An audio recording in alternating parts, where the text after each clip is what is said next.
il y a l'incompatibilité Rhesus et il y a l'isoimmunisation Rhesus. Donc, c'est quoi l'incompatibilité Rhesus? L'incompatibilité Rhesus, c'est-à-dire lorsque la maman, elle est de Rhesus négatif, donc petit d, le schéma génétique, et le mari est positif, soit homozygote grand D, ou bien grand D, petit d. Ça, c'est une incompatibilité Rhesus. Ils n'ont pas le même Rhesus, donc peut-être que ça peut poser des problèmes.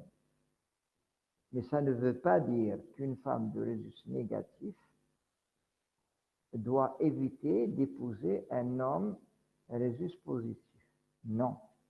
Les grossesses sont possibles, mais il y a des mesures de prévention qu'il faut faire que nous allons voir tout à l'heure. C'est ça l'incompatibilité Rhesus. Donc l'incompatibilité Rhesus, c'est lorsque la maman est de Rhesus négatif, petit d, et lorsque le mari, le père, est de Rhesus positif, soit homozygote, grand D, ou bien hétérozygote, grand D, petit d. C'est quoi l'isoimmunisation Rhesus? Là, c'est différent. C'est lorsqu'il y a une atteinte fœtale. Et on va voir c'est quoi cette atteinte fœtale. Alors, l'isoimmunisation Rhesus, elle n'est pas très fréquente. On constate qu'il y a 3 cas d'isoimmunisation Rhesus sur 1000 grossesses. Donc, ce n'est pas très fréquent.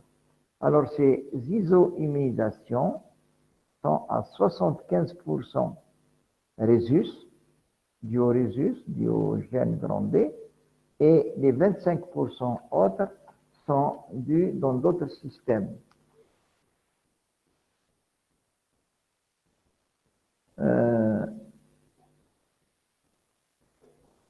Donc, dans 25%, c'est les autres systèmes. Alors, comment ça se passe, cette isoimmunisation? Attendez une minute. Non.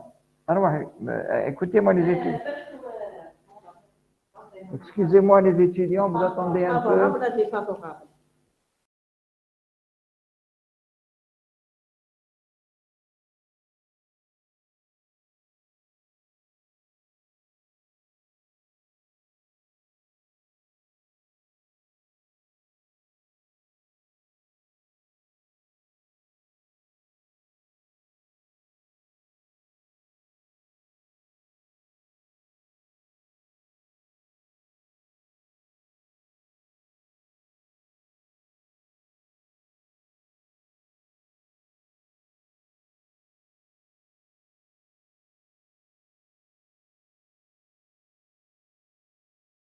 Voilà, donc je reprends avec vous les étudiants.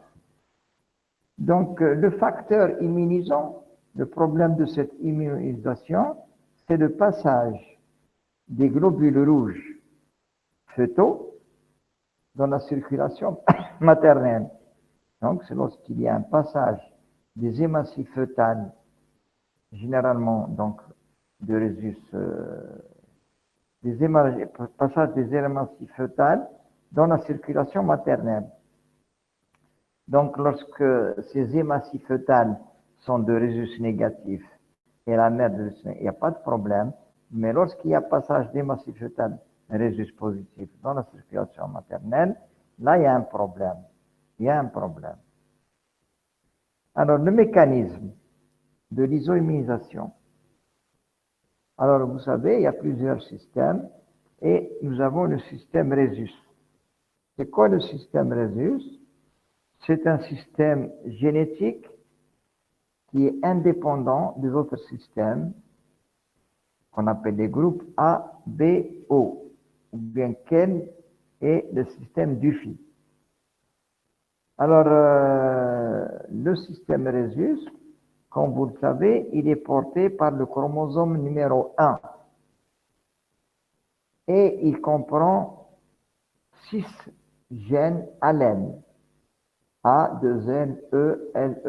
6 gènes ALEN qui sont grand D, petit d, grand C, petit c et grand E, petit e. Et le groupe Rhésus, de l'autre côté, le groupe Rhésus standard est déterminé par le grand D. Donc, grand D, c'est RH+, et petit d, c'est RH-, RH négatif. Ça, c'est du point de vue génétique. Maintenant, qu'est-ce que c'est un antigène? Les antigènes de groupe sanguin érythrocytaire sont des substances qui sont présentes à la surface des globules rouges. Elles sont immunogéniques. Donc, les antigènes d'un groupe sanguin érythrocytaire sont des substances présentes à la surface des globules rouges de certains individus. Elles sont immunogènes. C'est quoi l'anticorps? L'anticorps, ce sont des agglutinines irrégulières qui se développent après introduction chez un récepteur des masses humaines porteuses d'un antigène qui est absent chez le receveur. Je répète, les anticorps sont des agglutinines irrégulières qui ne se développent qu'après introduction chez un receveur des masses humaines porteuses d'un antigène absent chez le receveur. Donc, ça va développer des anticorps. Alors, ces anticorps, ils sont élaborés par les lymphocytes maternels. Donc, en réponse à une stimulation antigénique, on va avoir deux types d'anticorps, comme vous le savez, les IgG et les IgM. Alors, ce n'est pas la peine que je vous parle de différents types de systèmes. Il y a le système AB0, le système K, le système Dufy, etc. Alors, mécanisme de l'immunisation. Comment se fait l'immunisation? Alors, le mécanisme immunitaire. Alors, il y a un mécanisme primaire. Ensuite, il y a un mécanisme secondaire. Mécanisme primaire. Lorsqu'il y a un premier contact avec l'antigène, lorsque les massifs fœtales passent dans la circulation maternelle pour la première fois, donc après un premier contact avec l'antigène, l'anticorps apparaît après une phase de latence de 7 à 8 jours. Donc la première phase primaire. Le taux d'anticorps va augmenter et il atteint un maximum avant de décroître. Ça, c'est le mécanisme primaire. Alors, le mécanisme secondaire, s'il y a un deuxième contact, après, il y a une brève chute du taux d'anticorps, puis une remontée rapide. Et puis après, la décroissance est très lente.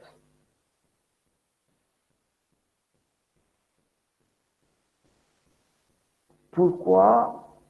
Donc, ce sont ces taux d'anticorps qui vont, si vous voulez, développer des problèmes plus tard. Alors, quelles sont les étiologies de cette immunisation Rhésus? Comment se fait, quand est-ce que les hématocytes fœtales passent dans la circulation maternelle? Il y a d'abord au cours de la grossesse. Lorsqu'il y a des hémorragies pendant le premier trimestre de la grossesse, en début de grossesse, lorsqu'il y a un décollement du placenta ou autre accident, il y a un passage d'hématocytes fœtales dans la circulation. Pendant le premier trimestre, lorsqu'il y a un petit saignement, lorsqu'il y a un décollement, c'est un facteur favorisant pour que les hématocytes fœtales passent dans la circulation. Le deuxième facteur, c'est les fausses couches, les avortements provoqués, la grossesse extra-utérine. Donc, lorsqu'il y a une grossesse extra-utérine, un avortement provoqué, donc on favorise le passage des massifs fœtales dans la circulation maternelle. Ou bien lorsqu'on fait une chirurgie abdominopelvienne, un cerclage par exemple. Ou bien lorsqu'il y a un traumatisme abdominal, accident de la circulation. Ou bien lorsqu'il y a une version par manœuvre externe ou interne. Donc, cela, ce sont des facteurs qui vont favoriser le passage des hématocytes fœtales dans la circulation maternelle. Donc, en cas d'accident de ce genre,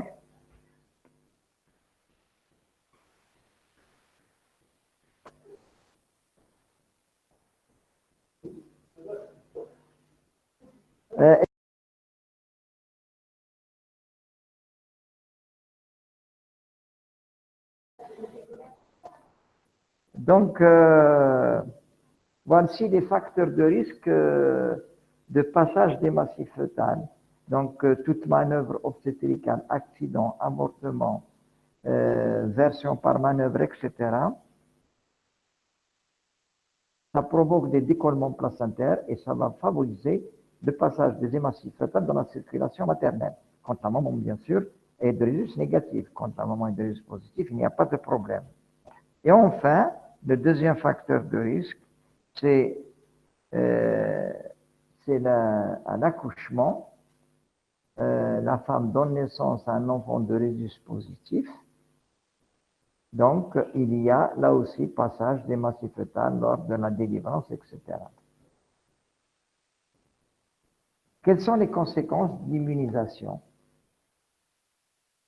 Les conséquences de ce développement d'anticorps anti-RH, quelles sont les conséquences? Alors, lorsqu'il y a un passage des massifs fœtales dans la circulation maternelle, il y a des conséquences, des complications que si les anticorps franchissent la barrière placentaire et sensibilisent les hématocytes fœtales. Donc, la maman qui a développé des anticorps anti-RH, anti-résus négatifs, donc lorsqu'il y a passage de ces anticorps dans la circulation fœtale, maternelle, lorsqu'il y a passage de ces hématocytes à travers la barrière placentaire, ils vont sensibiliser les hématocytes fœtales. Et donc, ils vont entraîner une destruction des hématocytes.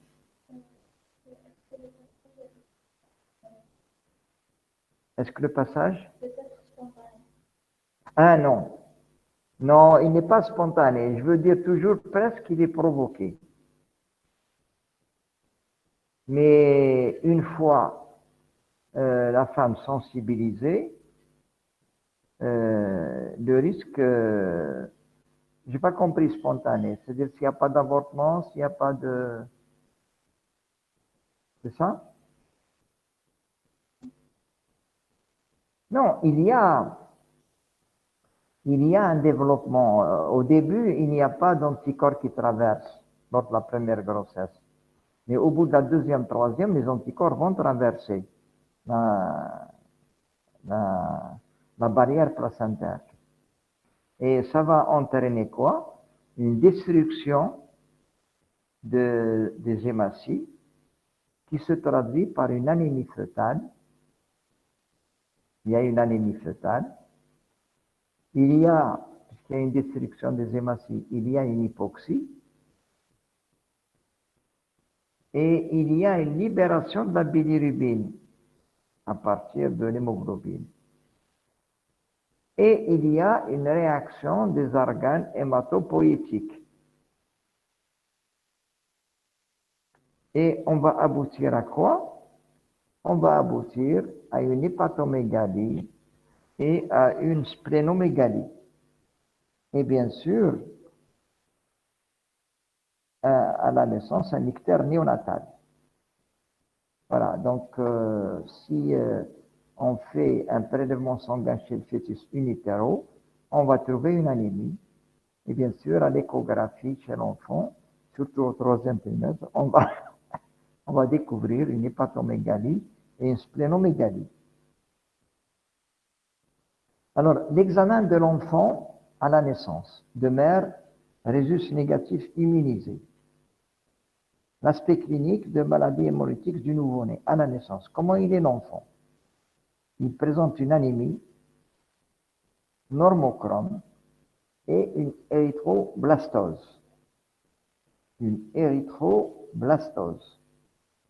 Alors, il y a une anasarque phytoplacentaire. L'enfant est bouffi, il a un gros foie, une grosse rate et même une acide fœtale.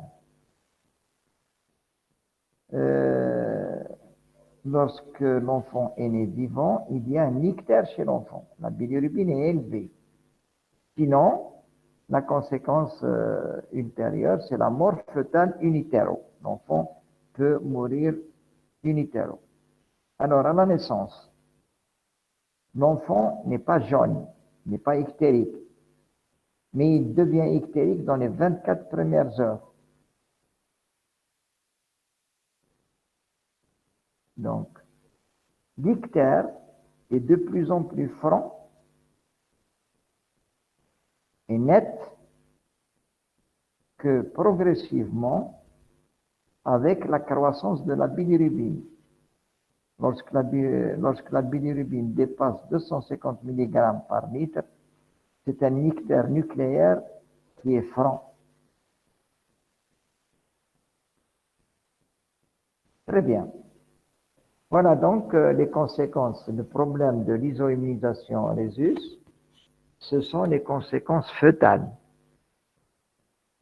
La première grossesse, elle peut échapper avec un enfant vivant, mais lorsque les anticorps sont gardés en mémoire par les lymphocytes, lors de la prochaine grossesse, il y a un passage des anticorps qui vont entraîner une destruction des hémocytes fœtales qui vont se caractériser, donc, comme j'ai dit, par une anémie, une érythroblastose, un gros foie et une grosse rate, et aussi destruction des organes hématopoïétiques.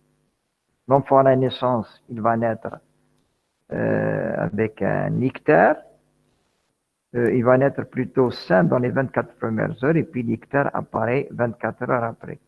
Cet ictère est de plus en plus franc et intense avec l'augmentation du taux d'hémoglobine qui arrive jusqu'à 250. Une fois 250, l'ictère nucléaire peut apparaître.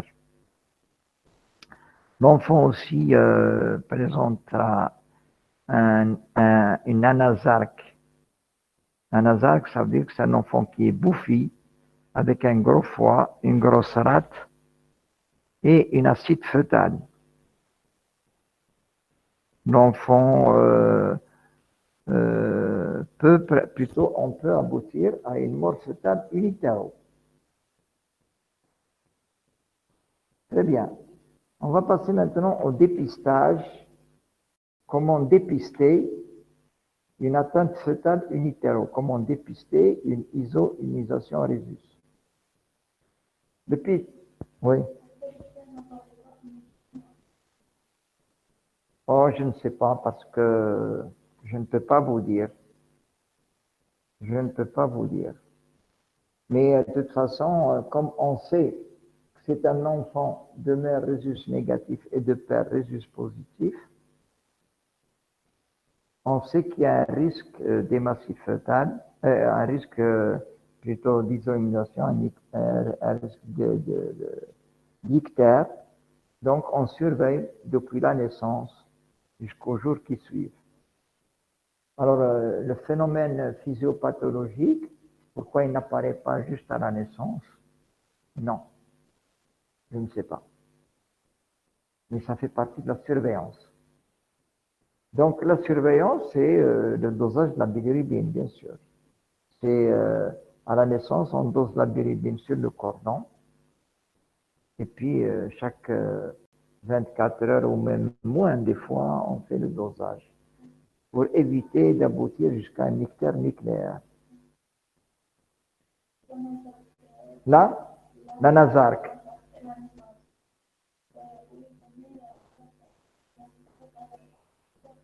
Ah oui?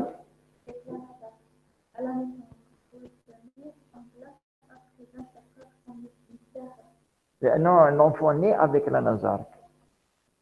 L'enfant est né avec la Nazark, oui. Et l'ictère, ce n'est qu'après la naissance qu'il apparaît. La Nazark s'installe in utero, mais l'ictère après la naissance. Un mécanisme. Il y a une hypersplanchnie. Il y a une augmentation de tous les volumes, des volumes des organes hématopoïétiques.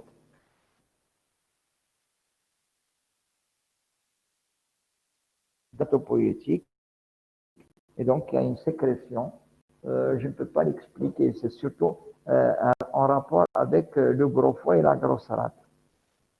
Hypersplanchnie, on appelle ça.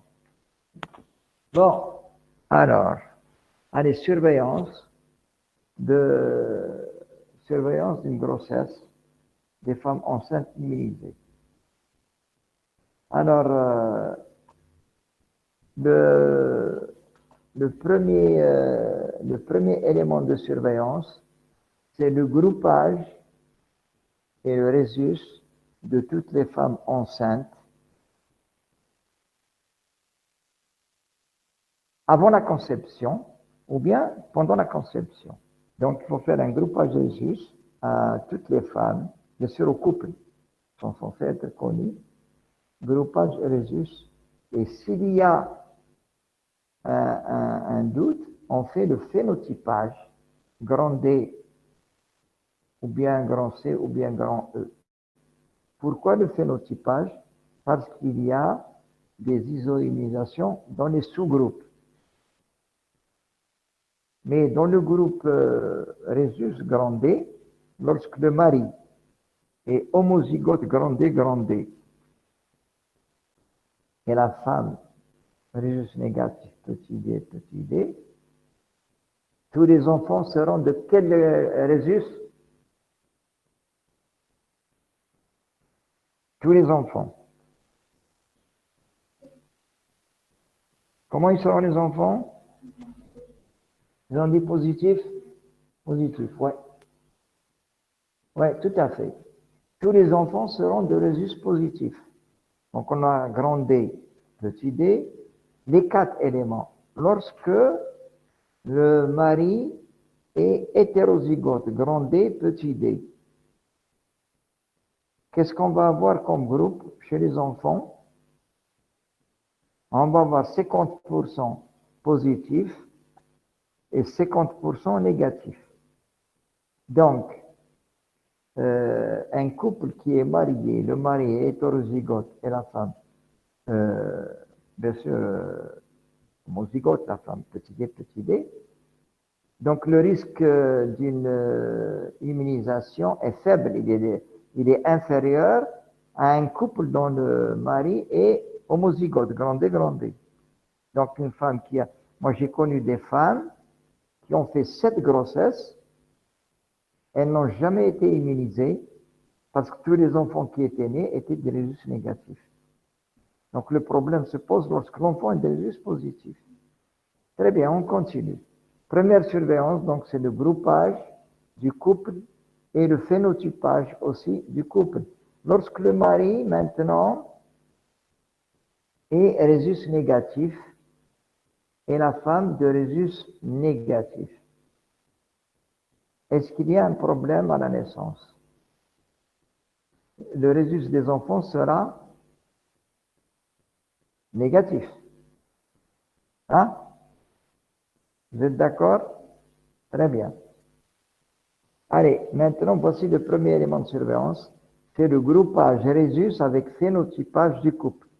Deuxième moyen de surveillance. Comment dépister un résus négatif? Plutôt une isoimisation négative. Dès le début de la grossesse, il faut faire un dosage des agglutinines irrégulière. Un dosage des agglutinines irrégulières.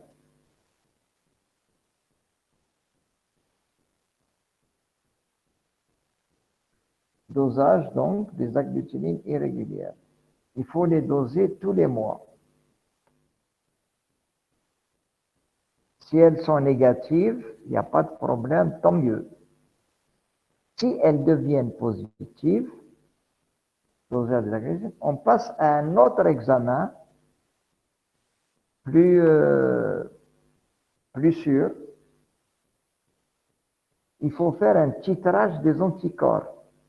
Donc, troisième examen, groupage. Deuxième examen, dosage des agglutinines irrégulières.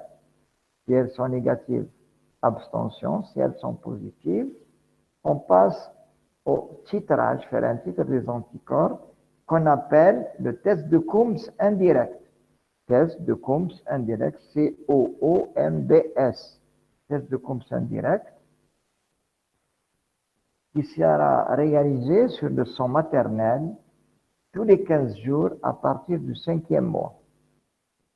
Donc, vous faites à partir du 5e mois, on fait un test de Coombs indirect tous les 15 jours à partir du 5e mois, puis toutes les semaines à partir du 8e mois.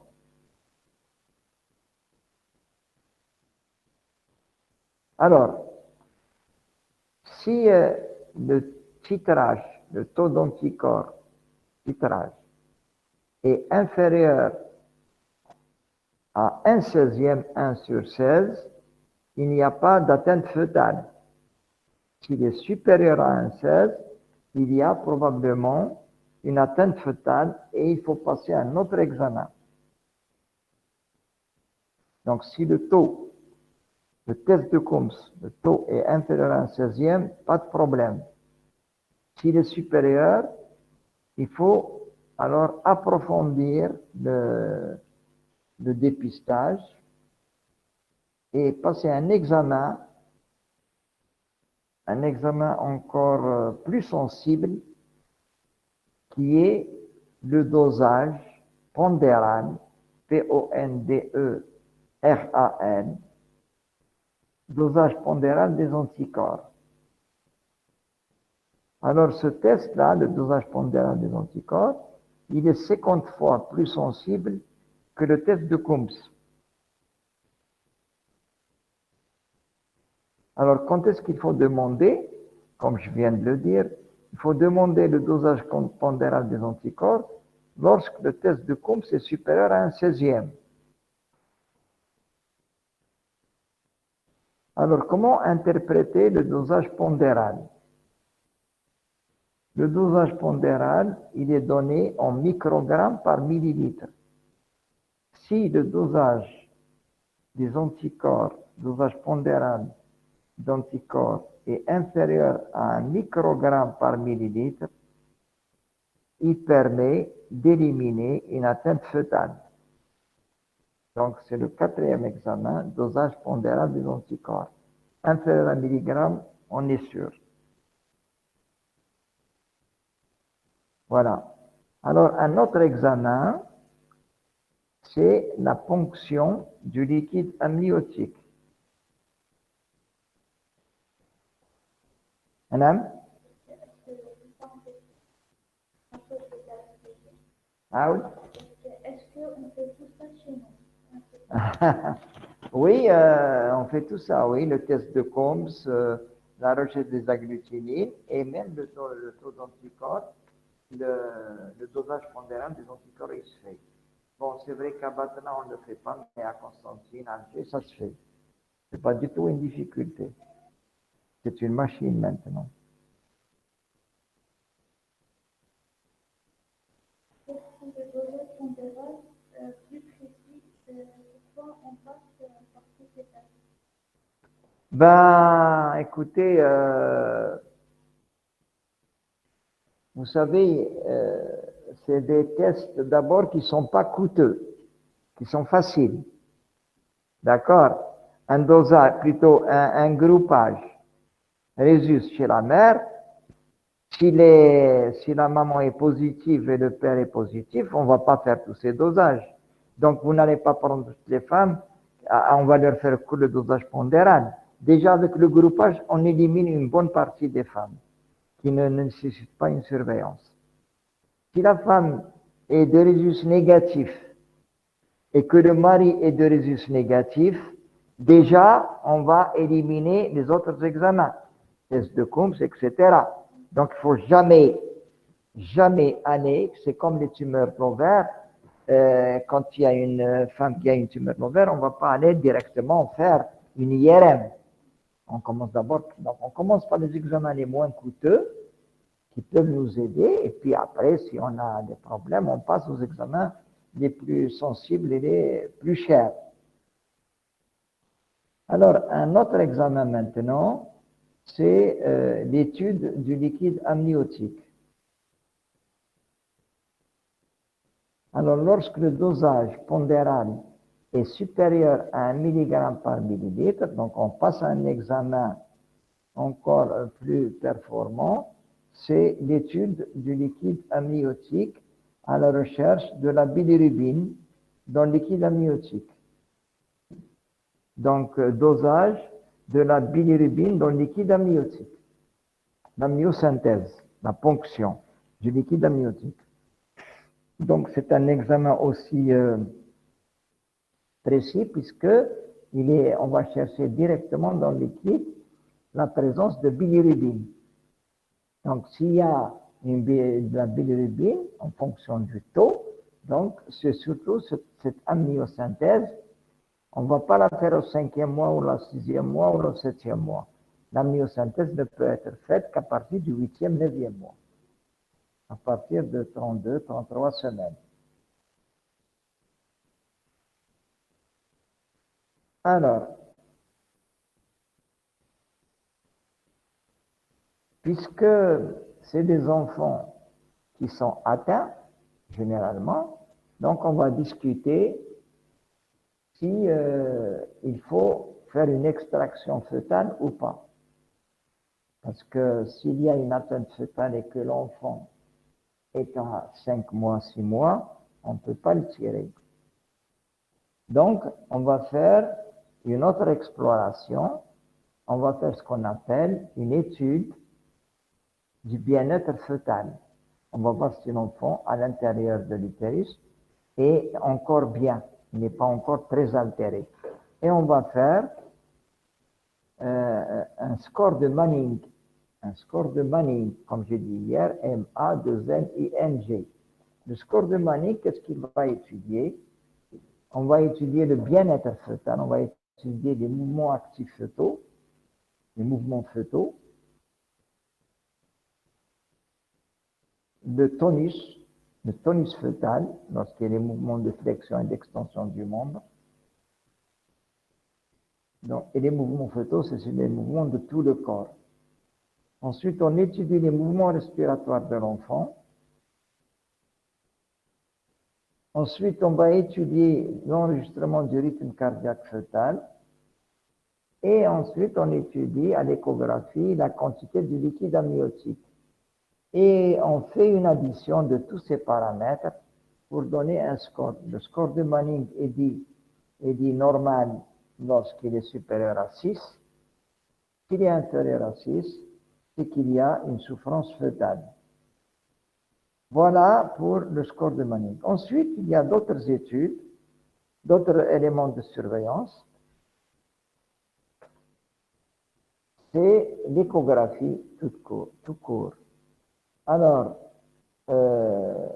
non, avant l'échographie, on va chercher la maturité pulmonaire fœtale. Parce que notre problème, lorsque l'enfant est atteint, l'objectif, c'est de tirer l'enfant de l'utérus pour le sauver. Parce que si on le laisse, il va évoluer vers l'hépatosplénomégalie, l'acide, vers la nasarque. Donc, si on va faire, donc on va calculer la maturité pulmonaire. Donc, un autre examen, recherche de la maturité pulmonaire. La maturité pulmonaire, c'est se fait par ponction du liquide amniotique et on fait l'analyse du rapport lécithine sur sphingomyéline, L sur S, pour rechercher la maturité pulmonaire, pour voir si l'enfant est mature ou pas. Donc, s'il est mature, on le tire, s'il n'est pas mature, on le laisse. Donc, on fait le rapport L sur S, lécithine sur sphingomyéline. Si le rapport L sur S est supérieur à 2, ça veut dire que l'enfant est mature. Donc, il nous permet d'extraire l'enfant si jamais il y a une atteinte. S'il n'est pas mature, il y a autre chose à faire. On va voir tout à l'heure. Voilà. Donc, recherche de maturité pulmonaire fœtale. Maintenant, à l'échographie, il y a des éléments en faveur, des éléments échographiques en faveur de l'atteinte fœtale. Donc, chez un enfant chez qui on suspecte une isoimmunisation résus, il faut faire une échographie. Elle est d'un grand apport pour la surveillance de ces grossesses.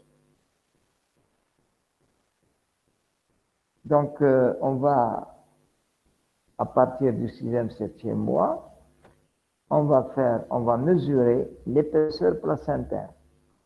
Normalement, le placenta chez une femme normale, une grossesse normale, il est inférieur à 4 cm. Lorsqu'il y a une atteinte fœtale par isoimmunisation, le placenta est gros. Il est supérieur à 4 cm. Donc, une épaisseur placentaire excessive oriente vers une isoimmunisation. Deuxième élément de diagnostic, le diamètre de la veine ombilicale. La mesure du diamètre de la veine ombilicale, lorsqu'il est supérieur à 8 mm, ça veut dire qu'il y a probablement une atteinte. Et en plus, l'échographie, elle permet de faire l'échographie fœtale à la recherche d'épanchement, des signes graves, épanchement de toutes les séreuses.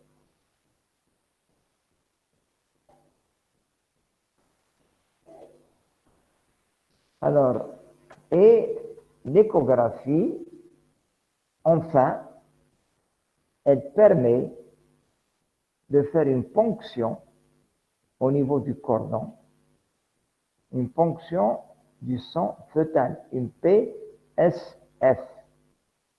Donc, on fait une ponction du sang fœtal pour faire une formule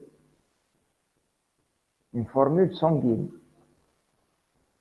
Donc, on fait un prélèvement sanguin au niveau du cordon et on fait une formule. Et si on trouve qu'il y a une anémie fœtale, c'est la complication de la destruction des hémocytes par les anticorps.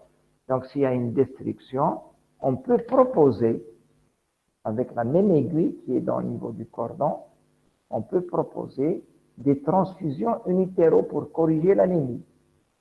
Voilà.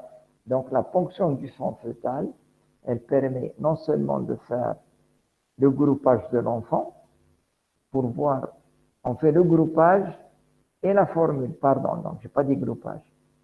Donc, on fait la ponction du sang fœtal, elle permet de faire le groupage et la formule.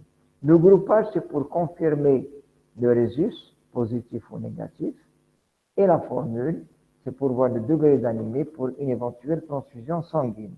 Unitéro, hein?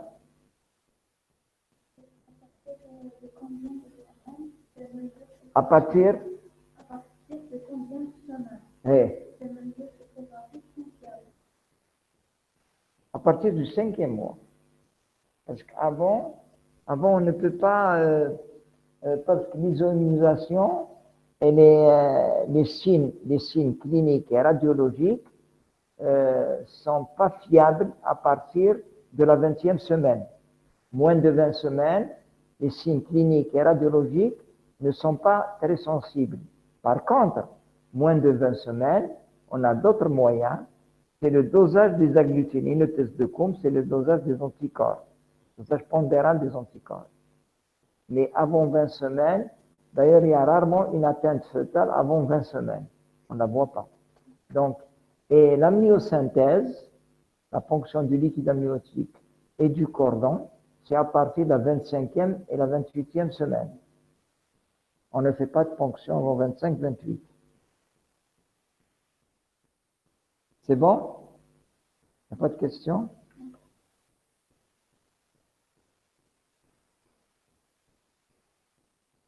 Donc, la fonction du cordon, elle est intéressante. Elle permet donc de faire une formule, de voir le taux d'hémoglobine, d'hématocrite et le groupage de l'enfant. Elle permet de faire le diagnostic d'une isonisation et elle permet également, éventuellement, de faire un traitement, soit une transfusion, soit une exsanguinotransfusion in utero.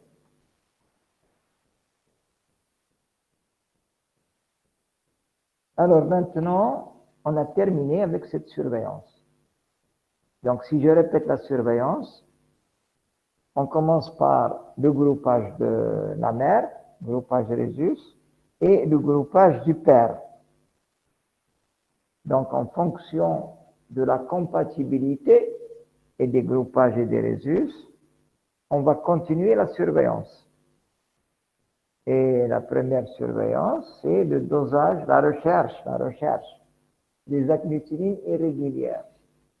Si elles sont présentes, on va faire le titrage des anticorps, le test de Coombs indirect.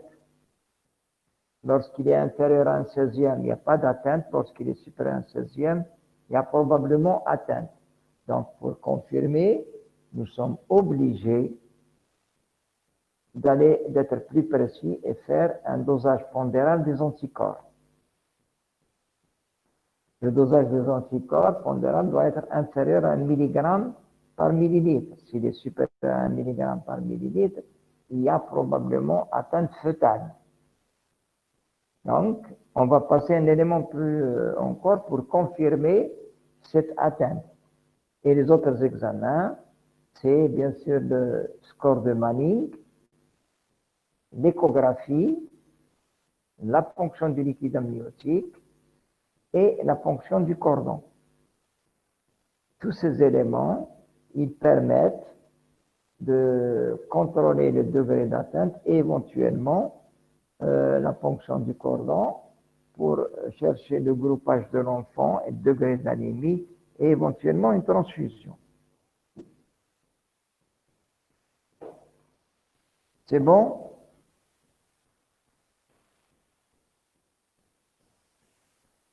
Alors, maintenant, le traitement et prévention. Après la naissance, qu'est-ce qu'il faut faire? Lorsqu'il n'y a pas une anémie majeure chez l'enfant, le risque de l'enfant est l'hyperbilirubinémie, augmentation de la bilirubine. Alors, lorsque la bilirubine, la surveillance de la bilirubine sera quotidienne ou biquotidienne. Si le taux de bilirubine dépasse 200 mg, il y a un risque d'ictère nucléaire. Donc, on peut commencer le traitement par une photothérapie. Et si la croissance est rapide et importante, il faut faire une exsanguinotransfusion dehors, pas in utero, lorsque la bilirubine est supérieure à 200. Donc, exsanguinotransfusion lorsque l'ictère est franc et la bilirubine est supérieure à 200 mg par litre.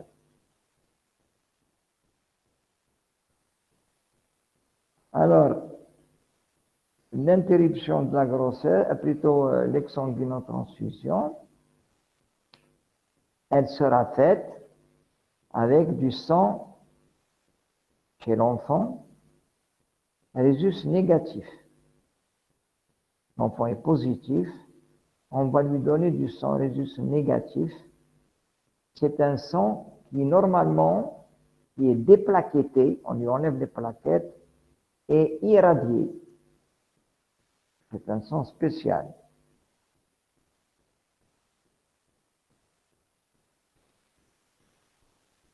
Alors, en cas d'atteinte fœtale in utero, il faut interrompre la grossesse dès que la maturité fœtale est acquise. Donc, on fait une amniosynthèse et on fait le rapport L sur S de maturité. Si le rapport L sur S est supérieur à 2, on peut extraire l'enfant et continuer le traitement en extra-utérin. Donc, comment faire l'interruption de grossesse? Soit par césarienne, soit par déclenchement, si le col est favorable. Voilà, il faut extraire l'enfant pour le traiter à l'extérieur. Comment on fait l'exsanguinotransfusion? Donc, on fait un cathétérisme de la veine ombilicale et on va utiliser un son résus négatif, comme je dis, qui n'a pas de leucocytes, qui n'a pas de plaquettes, qui est irradié. Donc, pour corriger l'anémie fœtale. Alors, cette méthode de correction de l'anémie peut être refaite à peu près dans les 10 à 15 jours. Maintenant, les méthodes prophylactiques de la maladie de l'iso-immunisation. Chez la femme qui n'est pas immunisée,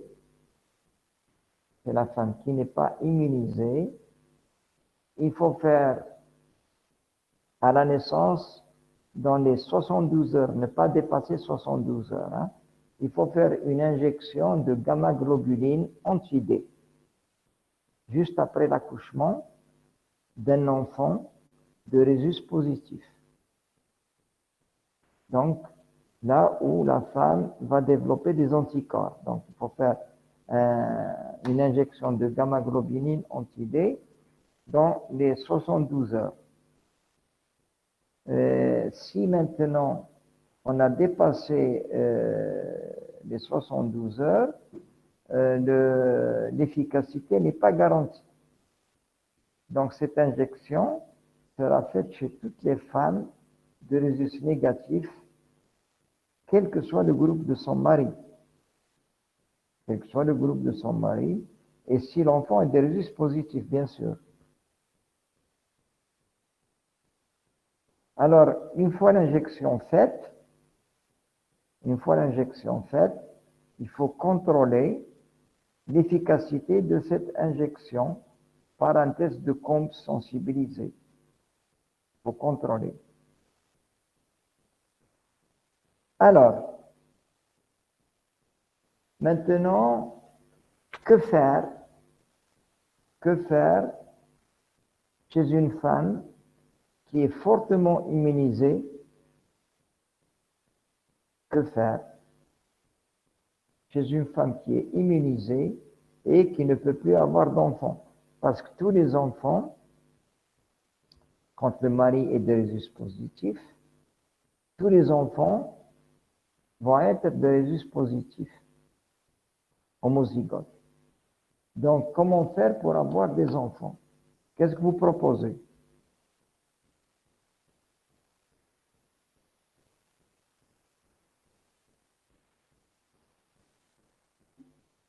Qu'est-ce que vous proposez? Fécondation in vitro. Avec un homme, avec quoi? Avec le sperme d'un autre homme de rhésus négatif. Ben oui. Oui. Bien sûr. Tu ne peux pas faire une fécondation in vitro avec son mari. Parce que son mari il est positif. Donc ça va développer les mêmes problèmes. Parce que l'enfant va être positif. Hein? Ça sera donc une insémination avec un donneur de rhésus négatif. Tu veux? Ah? J'en connais beaucoup qui ont fait ça. Comment voulez-vous une femme qui ne savait pas qu'elle était négative? Ça arrive. les femmes viennent accoucher, là, pour la première fois, elles n'ont pas fait un bilan. Donc, elles accouchent d'un enfant, la première fois, elle accouche d'un enfant de rhésus positif, elle n'a pas fait son vaccin, sa séroprotection anti-D. Elle accouche, elle ne sait pas. Mais elle ne sait pas qu'elle a développé des anticorps qui vont garder en mémoire et qui vont agir lors de la prochaine grossesse. Elle ne sait pas. Et lors de la prochaine grossesse, elle aboutit à un enfant avec un hasard qu'avec mort in utero. Deuxième, troisième, quatrième, cinquième, etc. Donc, pour pouvoir faire une grossesse, il faut utiliser un sperme d'un père de rhésus négatif. C'est fini pour le père rhésus positif. Donc, c'est ce qu'on appelle, c'est une solution. Il faut faire une insémination artificielle avec le sperme d'un donneur rhésus négatif. Sinon, elle change de mari et elle va avoir un mari rhésus négatif. Allez les enfants, j'ai terminé avec vous. Qu'est-ce qu'elle a dit? Non. Souad, moi. Attention. Ah, d'accord. Elle a dit la divorce. Voilà. Voilà. Ou ça y est. Allez-y. Il n'y a pas de questions? Non. Vous savez, c'est un problème qui peut être réglé facilement. Donc, pour éviter ce problème, il faut que toutes les femmes, les jeunes filles d'abord, les jeunes filles doivent connaître leur groupage, leur rhésus et leur phénotype. La même chose pour les garçons aussi. Une jeune fille de rhésus négatif peut épouser facilement un homme, un garçon de rhésus positif. Seulement, qu'ils sont avertis à la naissance de leur premier enfant, il faut faire un groupage et un rhésus. Si l'enfant est de rhésus négatif, tant mieux, on ne fait rien. Si l'enfant est de rhésus positif, on fait une injection de gamma-globuline anti-D. Et le problème est réglé. Et à chaque naissance,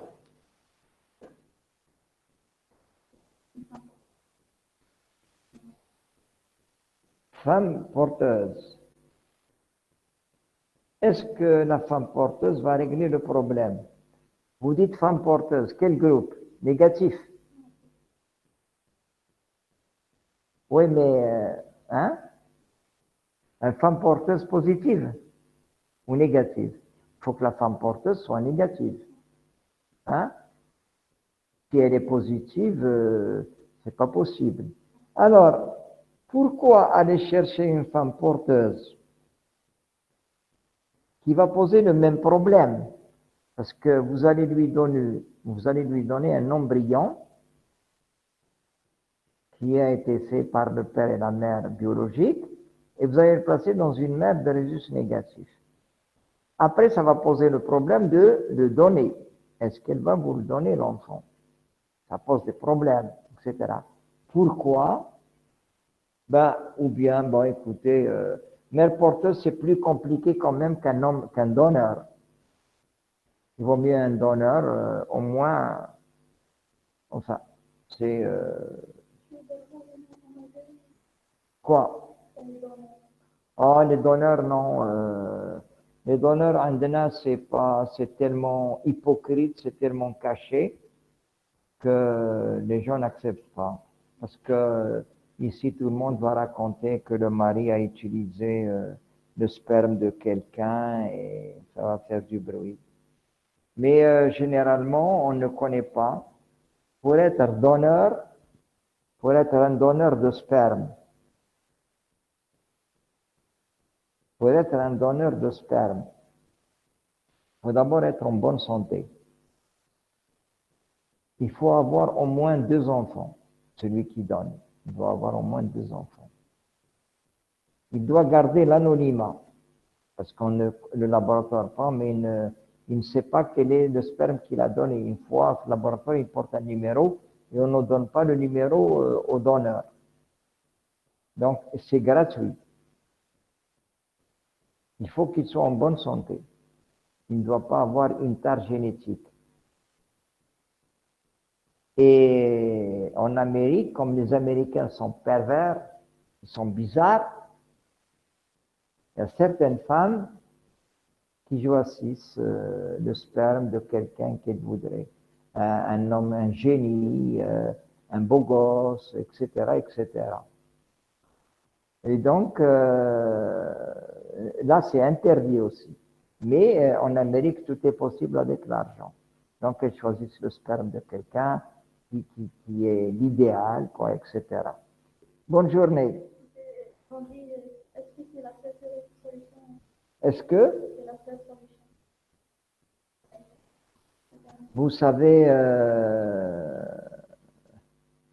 savez, une femme qui est fortement immunisée, on peut interrompre la grossesse avant l'atteinte fœtale. Mais si on attend jusqu'à 30 semaines, l'enfant sûrement sera très atteint et très difficile de le sauver.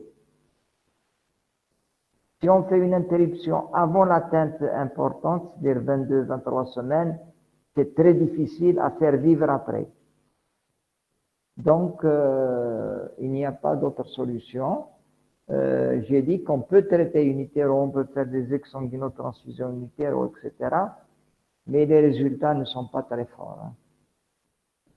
Est-ce que les femmes de résiste négative reçoivent un anti-P?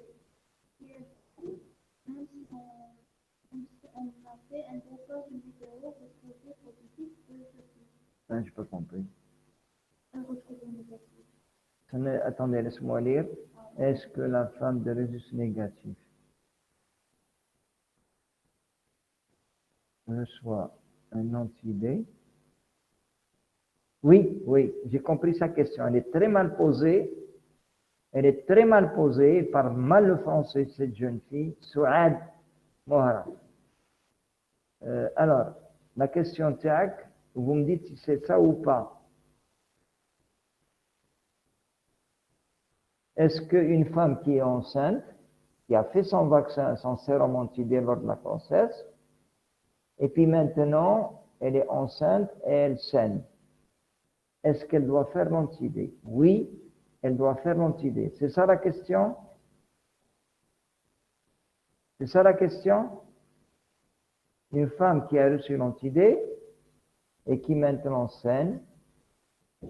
Oui.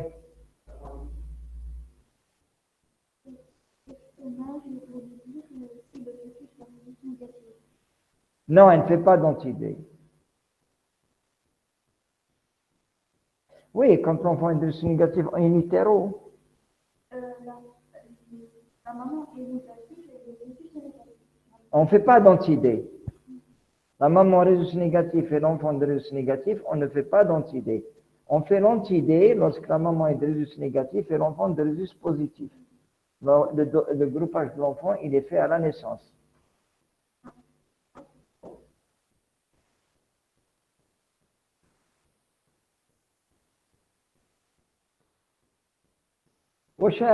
D'accord, il n'y a pas de questions? Il n'y a pas de questions, les étudiants? Attendez-moi, peut-être que je vais faire l'hypertension, peut-être, hein?